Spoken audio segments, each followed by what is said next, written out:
So it has now been several weeks since I got my PS5, and I wanted to share my honest thoughts and opinions on the console, um, as well as talk about some of the games that I've been playing. So, right off the bat, the first thing that I jumped into, once I got my PS5 all set up, once I had finished transferring data from my PS4 over to PS5, the first thing I hopped into was Astro's Playroom, which is kind of the digital pre-downloaded title, kind of the pack-in title for PS5.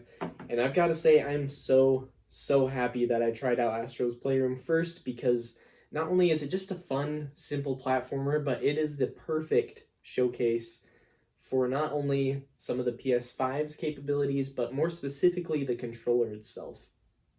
So the DualSense overall is an incredible controller.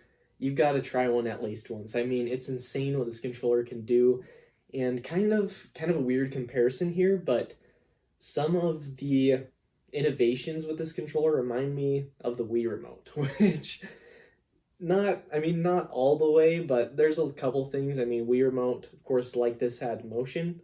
It had a little speaker on it, which this does have a speaker. The speaker on this is much higher quality than the Wii remote speaker, but overall, I'm really happy that I started with Astro's Playroom because of, again, yeah, just such a great showcase for the controller and everything that it can do. You know, the haptic feedback, the motion, and even the speaker on there is incorporated into the game all really well.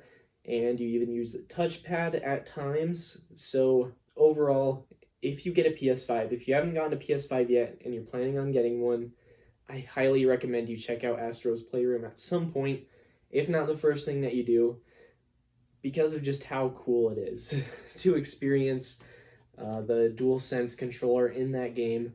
Really just such a great showcase, and I'm really happy that I started out with it on PS5.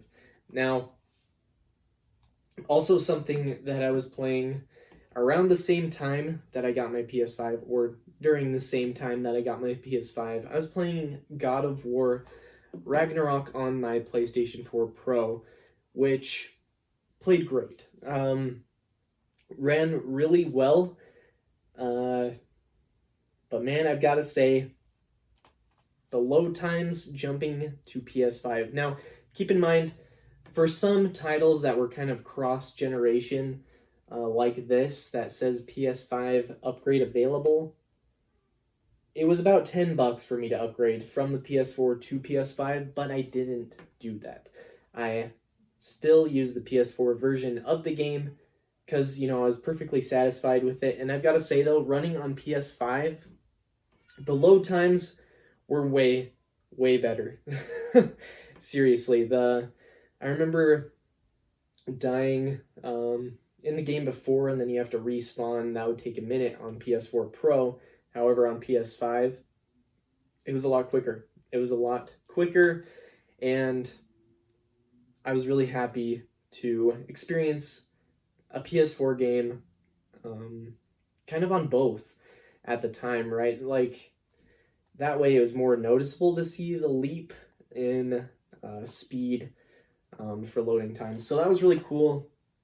And I did use the DualSense controller for the game, and it worked great. And it didn't really add like haptic feedback or anything. I don't know. I would assume that the PS5 version, like if I were to upgrade the PS4 game to that PS5 version, I would assume that it would add, I'm smacking my ring on the table, I would assume that it would add haptic feedback and maybe a couple other features. Not too sure, but overall, you know what, I was really satisfied with just the PS4 version, playing that on there and seeing the differences, jumping from the last console. And another cool thing about PS5, which to some of you may seem weird, but I did use my DualShock 4 to really finish this game off. I did use the DualSense, as I said, a little bit, but man, I really like this DualShock 4. I really like this midnight blue color, and the DualShock 4 really grew on me over time. growing up, I was more of an Xbox kid. We had an Xbox 360. I remember always, not always, I remember not really liking the PlayStation controllers because at the time my thumbs were just like really short as a kid. I hated how they were both in the middle. But I really grew to like not only the DualShock 4 but other PlayStation controllers, but this one specifically, and I was really happy to learn that it was compatible with PS4 games at least. It's not compatible with PS5 only games on the PS5, but being able to use this still on PS4 games was a cool feature for me because, sometimes I just want that closer to authentic PS4 feel if I'm going to be using the PS5. So, yeah, well, when I am using the PS5, because I did end up selling our PS4 Pro. So, and you know what? That I'm okay with that because I'm really liking the PS5. And again, it was playing the PS4 game, this one, great. So I'm excited to try more PS4 games on PS5. And next up, the first PS5 game that I picked up was Spider-Man 2. Now, I was debating between this and Final Fantasy 16, but ultimately went with this one because I really liked Spider-Man 1 on the PS4. I haven't played Miles Morales now, but now that I've been playing this quite a bit, I do want to jump back to that one also. So I'm pretty far into this game. I'm pretty close to the end, I think. And overall, man, just swinging through the city using this controller is incredible. Just the haptic feedback, the rumble is incredible. And overall, really liking this game. I like the improvements they made upon the combat from the first one. And, I'm digging the story quite a bit, actually. And really excited to make a review on this at some point because I do want to do that, but I'll have to do a review on the first game before I do that. And this thing that has maybe been covering up my face for some of the video, I'm only growing to like the design of the PS5 more and more.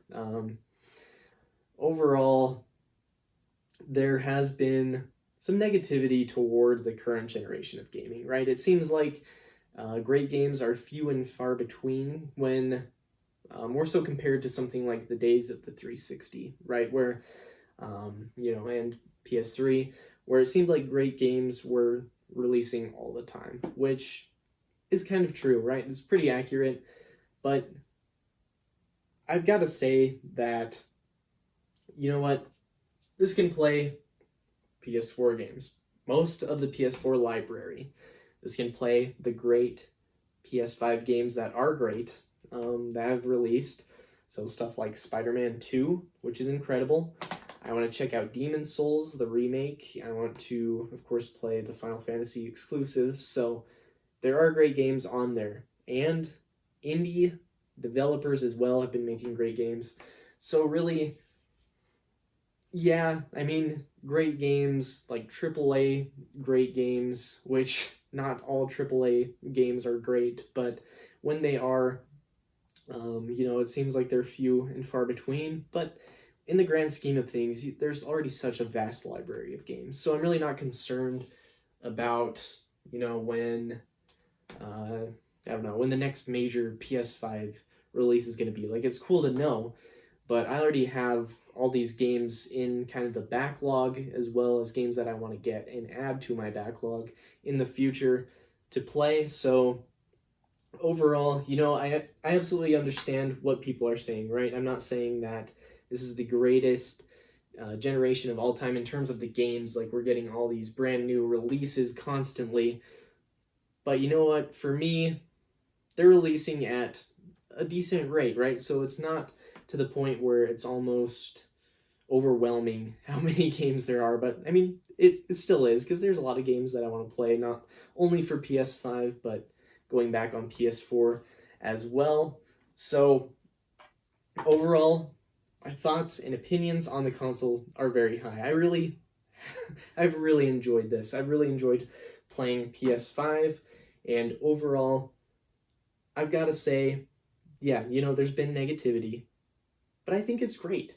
I have really enjoyed it personally. I think it does exactly what I want the PS5 to do. It's backwards compatible, and it's going to run those PS4 games better, and it's going to play great PS5 games. So overall, huge thumbs up from me.